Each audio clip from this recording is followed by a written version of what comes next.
Mr. Bates, what do you think of this system of yours? Well, I think it's as good as any, or better than some. And the whole point is that it's very cheap, very simple, and very easy for the ordinary man in the street to understand. You know, there's nothing complicated about it. And does a lot of things. It cuts out the pollution. It's very cheap to install. And, well, it's the only thing possible when the petrol goes anyway. Harold Bate is an inventor. For 17 years, he's been driving along the lanes of Devon in a car powered by methane gas. It's a standard car modified by a simple converter he's invented, and he makes his own methane gas from barnyard manure.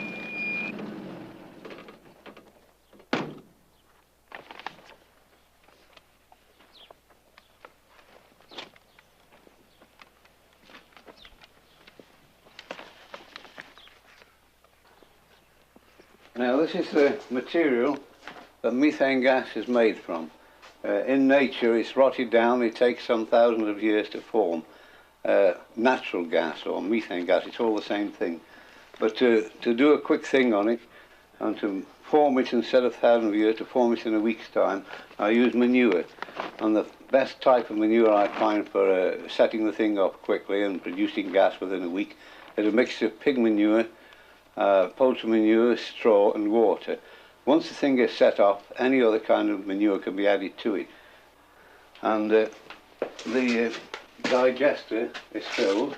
The pig manure forms heat, and the poultry manure forms nitrogen, and the water forms hydrogen, and the straw forms carbon. Now all these ingredients together cause the bacteria in the manure to get to work. They first consume the oxygen from the water. This leaves hydrogen. And then other bacteria get to work on the hydrogen and form it into methane gas. Now then, after about a week at 70 degrees Fahrenheit, the gas begins to come off. It's producing 25 pounds per square inch pressure of gas. And to make sure it is producing gas, I light up the Bunsen burner. The gas is going through water. This is just to clear any residue from the manure. And there's the gas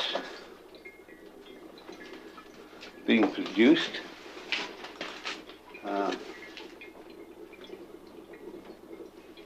There we are. Now I know there's gas, so I turn it off again from the digester and connect the pipe from the digester.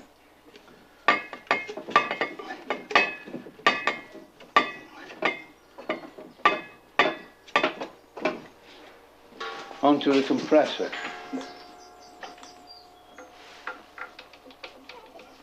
Now the other end of the pipe from the compressor is connected to the gas bottle, you see.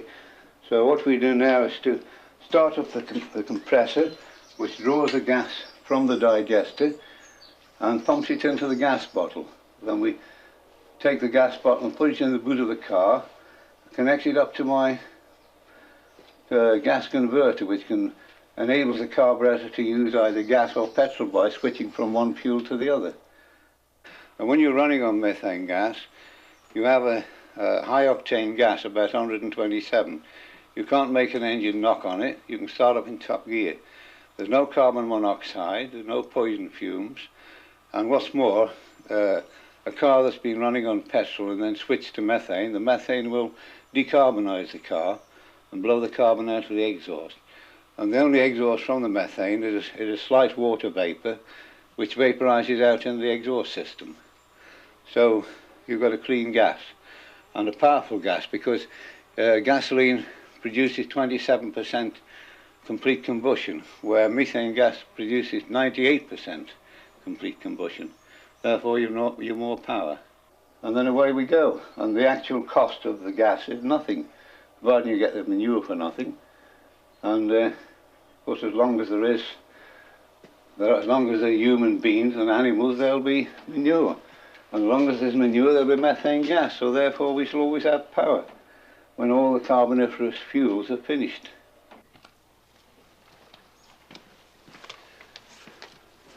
Right, well, I'll show you the gas bottle that supplies the engine with methane gas. Now, this small bottle I use on this car, and it contains the equivalent of about 3 gallons of gasoline. But you actually get more mileage on gas than you do on gasoline. This is connected by a tube underneath the car up to the converter under the bonnet.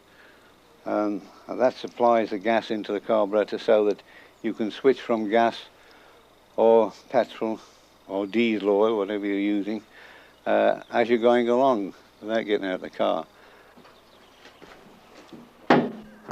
Mr. Bate uses only a 3-gallon bottle. He can fill it with the gas produced from about 50 pounds of dry manure. You've got a very high octane fuel, which is completely anti-knock. It's really what you call as sweet as a nut. Now, the gas bottle in the boot is connected by tubing up to what I call the auto gas converter device. Now, this is a very sensitive suction or vacuum operated valve. Now, the gas bottle is connected here to the suction end of the inlet end of the auto gas device, goes through the device, and the outlet end is connected to a gas jet in the carburetor here. The suction from the carburetor operates the device and pulls it open and shut as you operate the accelerator. And this allows the gas to come through into the carburetor. And the whole thing is automatic. It's all work from the foot accelerator. And it can be fitted, taken off one car and fitted onto another. It can be fitted on a 1 horsepower engine or a 50 horsepower engine, the same thing. And it operates the same. Or you can use any other gas with it, propane, butane, hydrogen, what have you. Right, I'm changing over to methane now.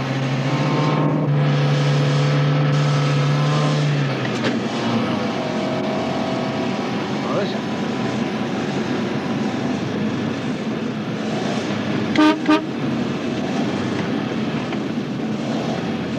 The performance on gas is better than petrol. It's faster, about 10 miles an hour faster top speed and quicker acceleration, quiet engine, runs cooler, never dirties the plugs. It takes about 5 or 6 years before your engine needs decorking, if at all.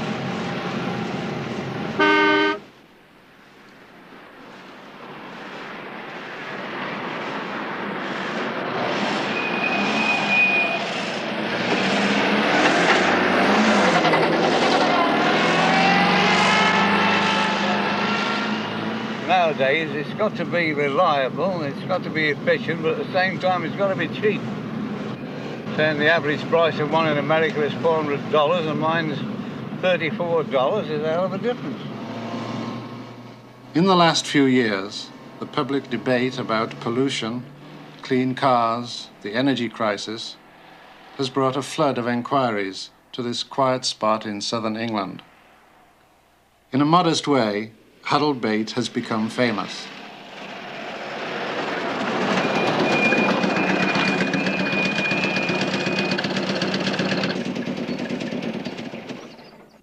And one from Australia there, another one from Antwerp, another one, I don't know where that's from, looks like France. That's from Germany. You've got one here from Tonga. A lot of these, they're inquiring for how much is the device and how can they send the money, you see. And then amongst them we get about a dozen or so orders from people that have already written to us. You see, we've given them the details. But usually there's usually an average of about 50 or 60 inquiries, and some days there's 90 and 100. Some days we get about a dozen orders, and another day we might get 20. But we've got 10,000 letters in the house. I've received letters from about 22 companies now who want to manufacture the thing in America, including about four oil companies. But I've put all that kind of thing in the hands of our bank, so the bank manager is going to handle it for me, and put on an agency to deal with anyone like that abroad, because it's impossible to deal by post with that sort of thing. And I've got so many things to do. I've got a lot more inventions I want to develop, and of course I can't do it while we have so much work on hand. There's only the two of us, and we're working sometimes till 3 o'clock in the morning. What other writing letters. Pardon? What other inventions? Oh, well, I got an electric car that should be self-propelled. And I'm going to have a go at the man-powered flight, and a self-propelled bicycle, and oh Lord, all sorts of things. Well, this is a self-propelled bicycle, or partly self-propelled anyway, that I invented and worked on in my spare time, you know, when I did have a bit of spare time. But I haven't finished it yet. There are one or two things, one or two bugs to be ironed out. And one of the biggest snags is when you get up to speed, you have a job to stop it. Well, it's quite easy to get up to 40 miles an hour on it. The idea is that you sit on it, undulations of the road, cause the saddle to rise and fall, and that drives the back wheel, you see. It's the action of your weight on the saddle. The rougher the road, the faster it goes. Now, see? Put your weight on the saddle, and it drives the back wheel, and that drives the bike up. And every movement of the saddle is driving the bike forward. Here we are. Right, which side do you get on? I'll give you a bit of a push to start off, but it's going uphill. Okay.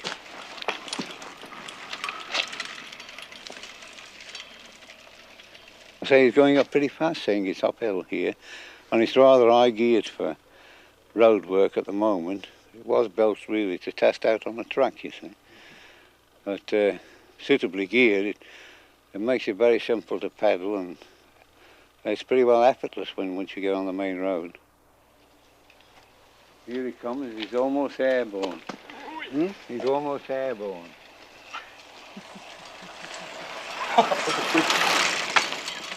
We can't stop.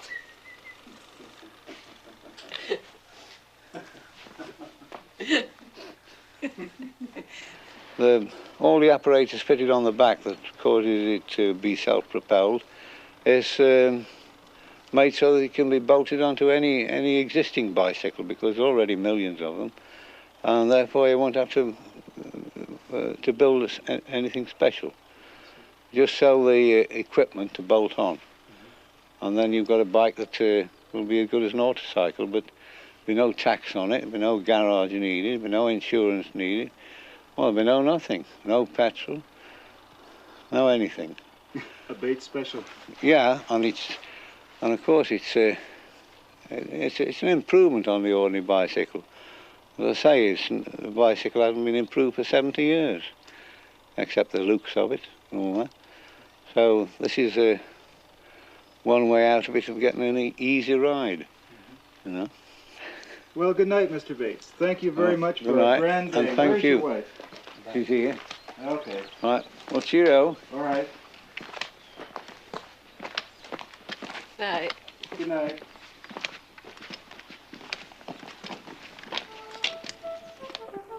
Bye-bye. Bye. Cheerio.